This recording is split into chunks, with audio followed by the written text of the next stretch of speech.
Beijing sering dilihat sebagai simbol kekuatan dan modernisasi Cina. Gedung pencakar langit, budaya ribuan tahun, tren teknologi yang memukau dunia. Tapi kehidupan nyata, terutama bagi yang tinggal di sana, ternyata punya sisi yang jauh lebih kompleks. Dan itu bukan sekedar meme atau stereotip. Ini bukan cerita benci negara. Ini gambaran jujur tentang bagaimana kehidupan sehari-hari, tantangan sosial, budaya, dan tekanan modern di salah satu negara paling berpengaruh di dunia. Kita masuk ke hal-hal yang sering bikin kamu mikir dua kali sebelum bilang Cina itu begini, atau hidup di Beijing kayak apa sih sebenarnya?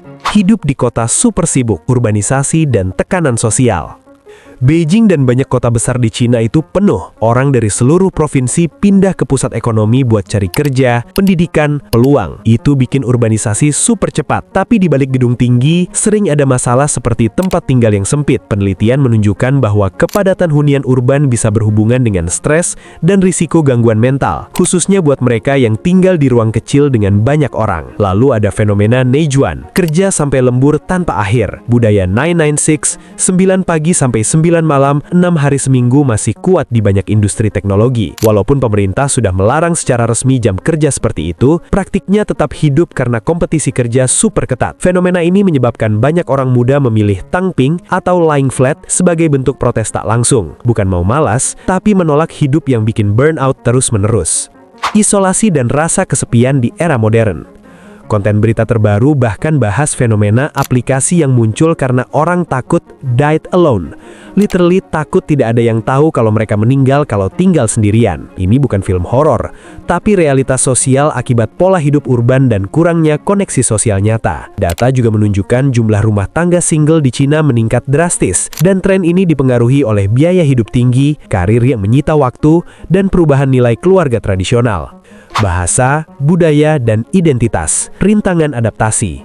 Buat ekspatriat, masalah besar bukan cuma kerja atau makan. Mereka sering merasa sulit ngeh budaya lokal karena perbedaan bahasa dan cara berkomunikasi. Banyak ekspat melaporkan kesulitan dalam komunikasi sehari-hari, dan ini bikin mereka merasa kurang diterima atau tidak sepenuhnya nyaman. Bahasa Mandarin, dengan karakter dan nada yang unik, bisa jadi tembok besar buat yang baru tiba. Bahkan orang lokal ada yang terus belajar seumur hidupnya karena variasi dialek dan ekspresi.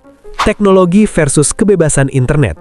Cina punya yang namanya Great Firewall, sistem yang membatasi akses ke internet global seperti Google, Twitter, Facebook. Itu bikin kehidupan digital orang di Cina terasa beda dunia dengan banyak negara lain. Banyak ekspat merasa frustasi karena tidak bisa bebas cari informasi atau terhubung dengan platform yang dipakai di seluruh dunia. Ini bukan hanya soal VPN atau akses video, tapi perasaan keterbatasan berekspresi yang kemudian berimbas pada cara orang bekerja, bergaul, atau sekedar ngobrol dengan teman di luar negeri. Kesehatan, lingkungan, dan akses layanan. Polusi udara tetap jadi persoalan di banyak kota besar Cina. Smog bisa bikin kualitas hidup turun, terutama buat yang punya masalah pernafasan atau alergi. Selain itu, kualitas fasilitas kesehatan variatif. Di kota besar, rumah sakit dan dokter ada banyak, tapi kualitas dan akses ke layanan spesialis bisa jadi kurang dibanding beberapa negara barat.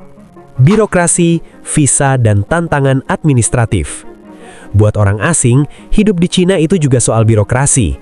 Urusan visa, izin tinggal, pendaftaran alamat tinggal bisa bikin kepala cenat-cenut karena aturan yang berubah-ubah dan birokrasi yang kadang membingungkan.